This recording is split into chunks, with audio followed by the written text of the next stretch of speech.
Hola, hoy les vamos a explicar la familia del boro. Comportamiento previsible según la configuración electrónica. Bueno, antes de empezar con esto, vamos un poquito a regresarnos al tiempo y vamos a ver algunos antecedentes. Fue Born, físico danés, quien ya ha aparecido anteriormente como precursor de la tabla periódica actual basada en su teoría del átomo, el que en 1923 ya indicó que las propiedades periódicas debían de relacionarse con la distribución de los electrones en niveles de energía dentro de cada tipo de átomo. Hoy en día sabemos que esto es así, pero que solamente la teoría cuántica del átomo da una respuesta satisfactoria a la distribución de los electrones en niveles de energía, lo que actualmente llamamos configuración electrónica. Vamos a hablar un poco sobre la configuración electrónica y algunas reglas que tenemos que establecer para realizar alguna configuración electrónica de algunos elementos. Podemos definir la configuración electrónica como la distribución de los electrones de un átomo ordenados de mayor a menor energía según sus capas o niveles y subniveles. La configuración electrónica de un elemento se establece mediante unas reglas que derivan de cálculos teóricos. Para ello, debemos tener en cuenta algunos resultados del modelo cuántico del átomo que ya hemos estudiado anteriormente, es decir, el de Bohr. Enumeré las reglas del 1 al 3 para mejorar su comprendimiento del tema. Bueno, número 1. El número de electrones de un átomo neutro es igual al de protones y en su núcleo, por tanto, igual a Z. Número 2. Los electrones ocuparán los orbitales atómicos de menor a mayor energía hasta llenarlos, cumpliendo con el principio de exclusión de Pauli, 2 electrones igual al número máximo de ocupación de cada orbital. Es decir, que solamente vamos a tener 2 electrones en cada orbital. Número 3. El orden de llenado de los orbitales es, como podrán ver, a continuación les adjunto unas imágenes que podrán ver. La primera es cómo van acomodados los números, que son los periodos con el número cuántico, acompañados del número cuántico. Y es así como van, primero aumentando de arriba a abajo y llegando una vez como en medio, va disminuyendo. Y la otra imagen podemos observar que es la tabla periódica que normalmente y comúnmente todos conocemos. Quizá no de memoria, pero sí la hemos visto varias veces en nuestra vida. Entonces, como podemos ver, el grupo 1 y el grupo 2 de la tabla periódica pertenece al número cuántico S o al subnivel S. Y el grupo 1, 2, 3, 4, 5 y 6 de la tabla periódica, pasando los metaloides, pertenecen al grupo B. Y los metales o los elementos de transición, mejor dicho, son del grupo B, que es 3B, 4B, 5B, 6B, 7B, 8B y así. Y por último, el subnivel F, que son los últimos 2 grupos, por así decirlo, de la tabla, que es al final de la tabla. Y bueno, por último voy a dar como la configuración electrónica del grupo del boro, o más bien de la familia del boro, por así decirlo. Bueno, el boro sería He, 2S2, 2P1. Aluminio Ne 3S2 3P1, galio Ar 4S2 3D10 4P1, indio Kr 5S2 4D10 5P1, talio Xe 6S2 4F14 5D10 y 6P1. Propiedades de boro, aluminio, galio, indio y talio.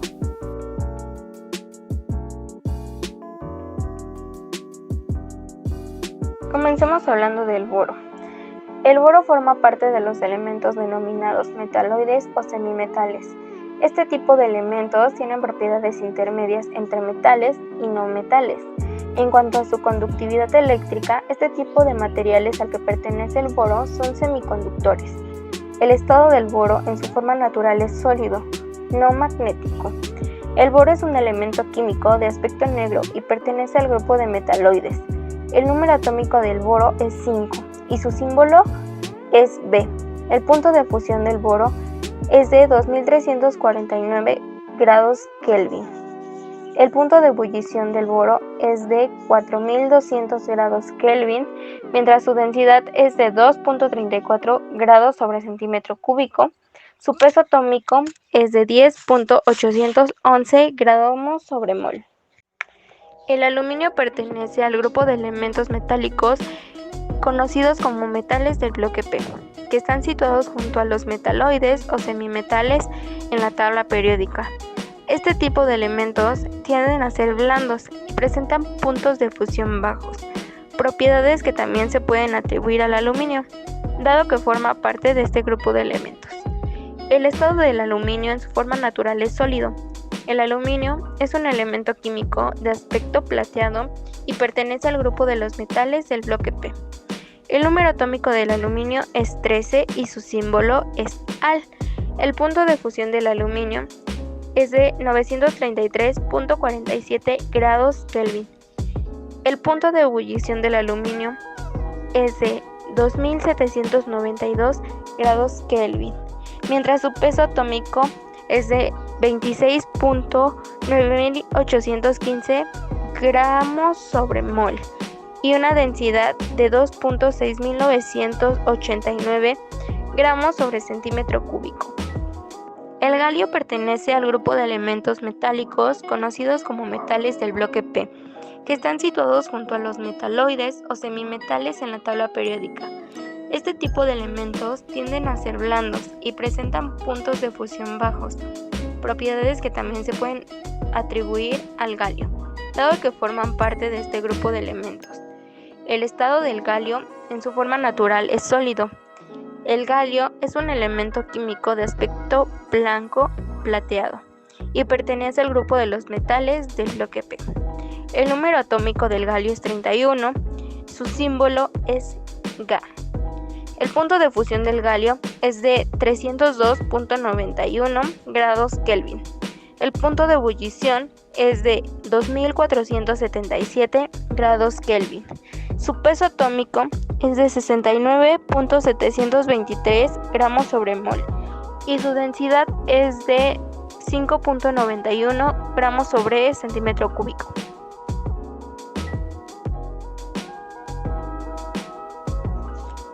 El indio pertenece al grupo de elementos metálicos conocidos como metales del bloque P, que están situados junto a los metaloides o semimetales en la tabla periódica.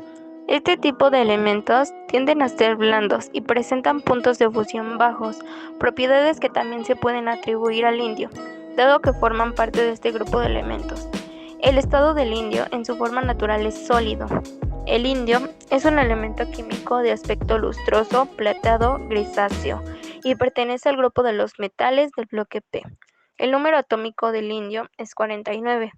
Su símbolo es In. El punto de fusión del indio es de 429.75 grados Kelvin. El punto de ebullición es de 2345 grados Kelvin Su peso atómico es de 114.818 gramos sobre mol y tiene una densidad de 7.31 gramos sobre centímetro cúbico. El talio pertenece al grupo de elementos metálicos conocidos como metales de bloque P, que están situados junto a los metaloides o semimetales en la tabla periódica. Este tipo de elementos tienden a ser blandos y presentan puntos de fusión bajos, propiedades que también se pueden atribuir al talio, dado que forman parte de este grupo de elementos. El estado del talio en su forma natural es sólido. El talio es un elemento químico de aspecto blanco plateado. El número atómico del talio es 81. El símbolo químico del talio es Ti. El punto de fusión del talio es de 577 grados Kelvin. El punto de ebullición del talio es de 1746 grados Kelvin, mientras su peso atómico es de 204.383 gramos sobre mol, con una densidad de 11.87 gramos sobre centímetro cúbico. Compuestos: hidruros, óxidos, hidróxidos y haluros. Los hidruros de boro o boranos son combinaciones del boro con el hidrógeno. Fueron preparados por Alfred Stock entre 1912 y 1930 para ver si eran similares a los alcanos. Los estudió a profundidad con tal fin de desarrollar la línea de vacío de vidrio y las técnicas para obtenerlos y caracterizarlos. Su posible utilización como combustibles de cohetes estimuló su estudio. La energía liberada en la combustión completa de los boranos es mucho mayor que la que desprenden hidrocarburos equivalentes. El diborano es el borano más sencillo que existe y tiene una entalpía libre de formación positiva de 86.7 kJ sobre mol, por lo que no puede ser preparado directamente a partir de sus elementos. Se prepara por metatesis de un haluro de boro con aluminio hidruro de litio o borohidruro de litio en éter en ausencia del aire. Las propiedades de los boranos es de que son muy reactivos, fácilmente oxidables, fuertemente higroscópicos y tóxicos. También son incolores y diamagnéticos. Son gases, líquidos o sólidos sublimales. Los boranos son inflamables y los más ligeros arden con el aire espontáneamente dando el óxido hidratado. Y los boranos ligeros son hidrolizables con facilidad. Los boranos se van a clasificar en tres grupos. Los closoboranos es cuando todos los vértices de los poliedros están ocupados por átomos de boro. Son estructuras cerradas que adoptan únicamente los boranos aniónicos. Su fórmula es BnHn-2. Los idoboranos son boranos neutros de fórmula BnHn+4. Se derivan de los closo por eliminación del átomo de boro de mayor índice de coordinación, dejando así una cara del poliedro abierta. Y los aracnoborados también son neutros de fórmula BnHn+6. Se derivan de los nido por eliminación de un átomo de boro de la cara abierta.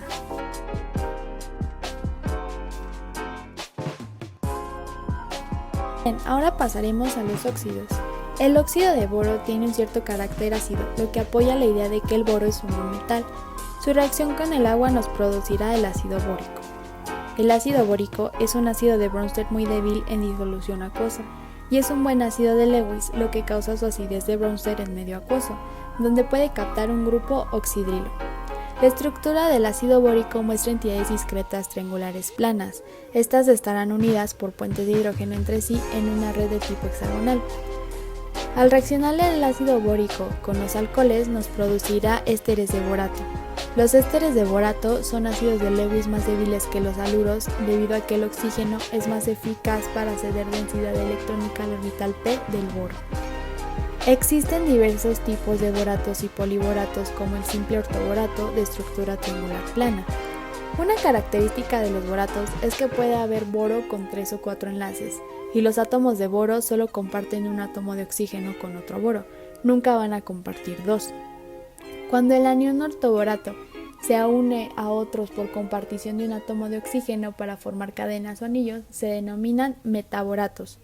Existen diversos ejemplos de boratos, por ejemplo, el tetrahidroxoborato, que tiene una estructura tetraédrica, el peroxoborato, mejor conocido como perborato, Este lo podemos encontrar, es como un agente blanqueante de detergentes para las lavadoras. Y el más común, que es el bórax. El bórax lo encontramos en detergentes, en jabones. También lo podemos usar como retardantes de llama, desinfectantes, en la manufactura de papel, en el cuero y en el plástico.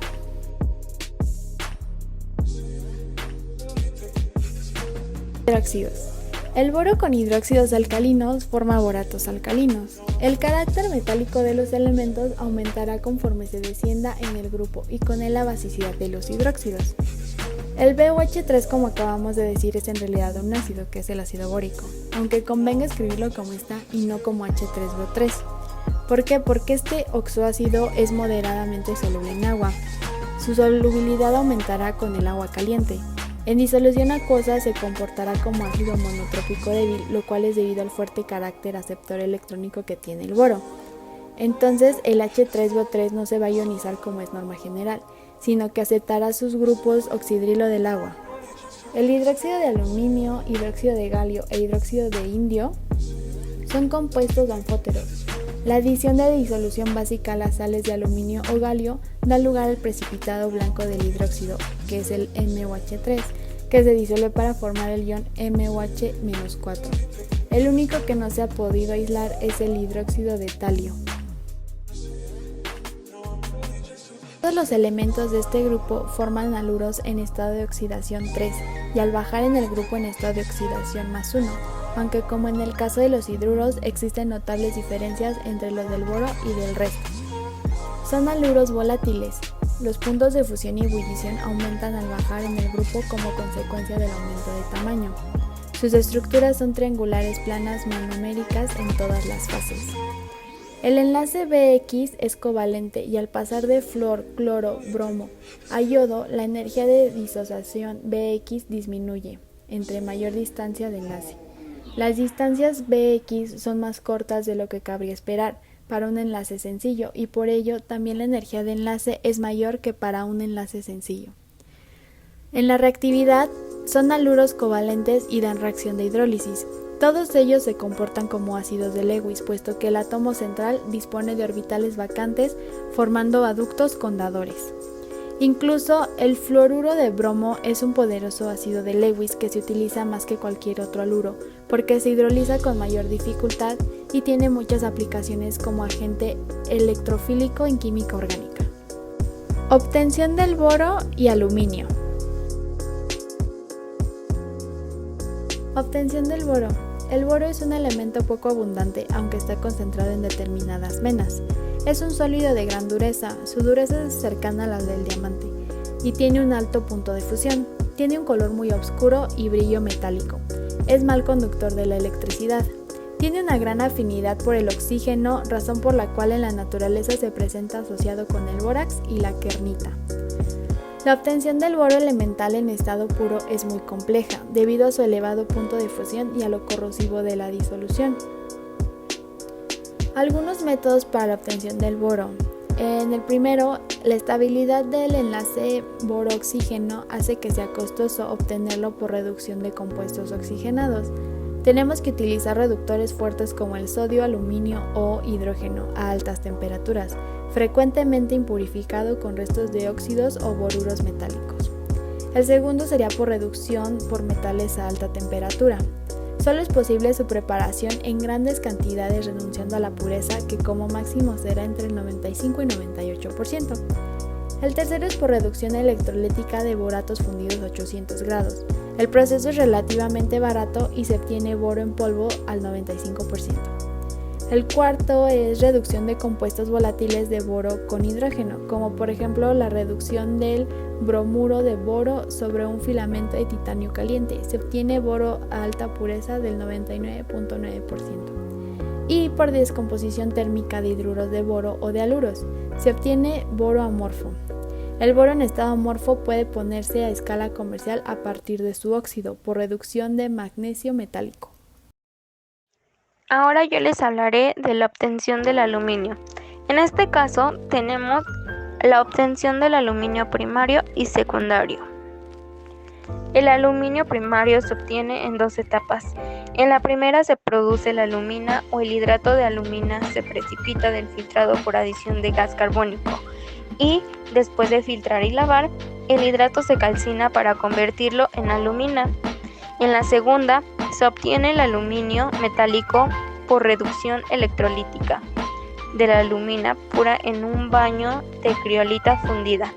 El esquema general de la producción de aluminio primario se resume en el siguiente diagrama de procesos.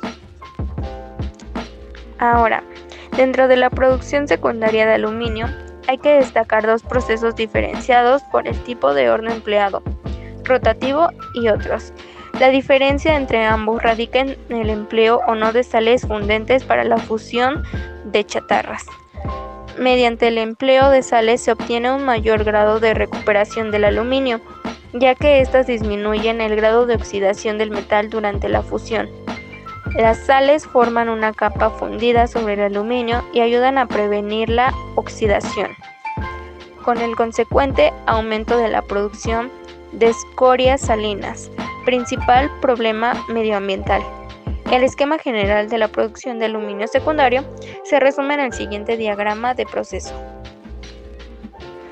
El aluminio era considerado un metal semiprecioso, extremadamente caro, hasta que en 1886 los jóvenes Charles Martin Hall y Paul Héroult descubrieron de forma independiente un método factible para obtenerlo electrolizado.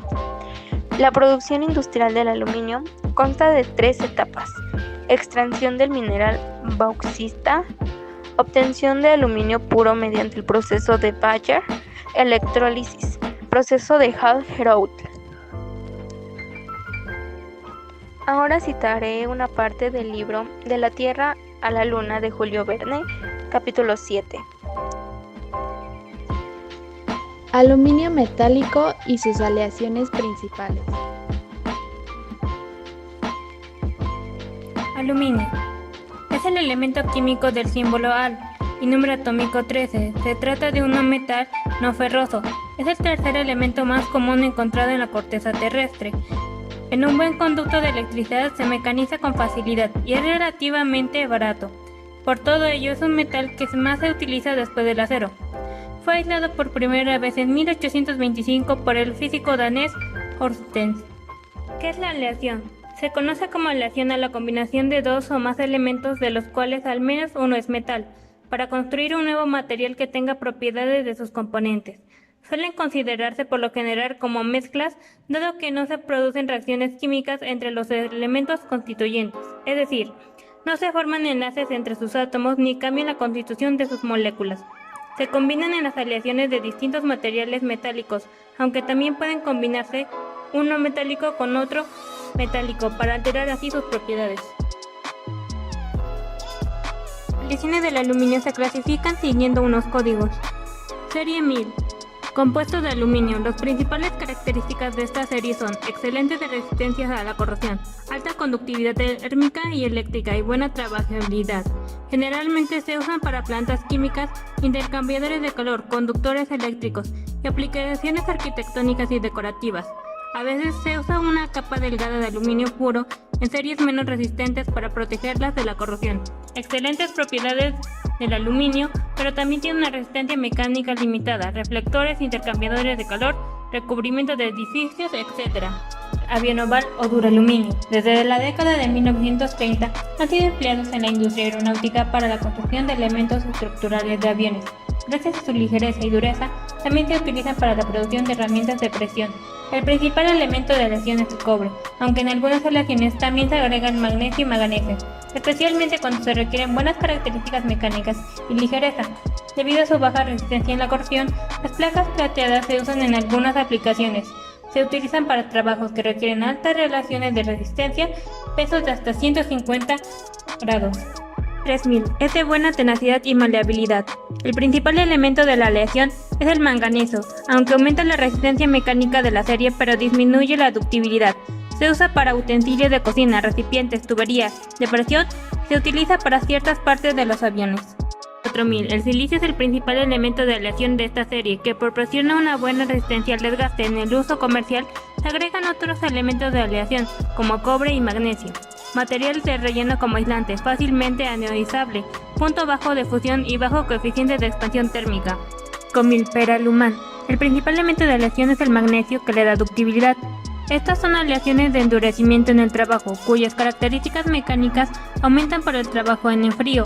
Dado su alta resistencia a la corrosión y a la fusión, se utiliza particular para trabajar en el entorno marino y en la industria de automóvil, para la construcción de carrocería, con poco estrés, donde la solubilidad es una característica clave. Las características son generalmente inferiores a la del duraluminio, lo que impide el uso en el sector aeronáutico.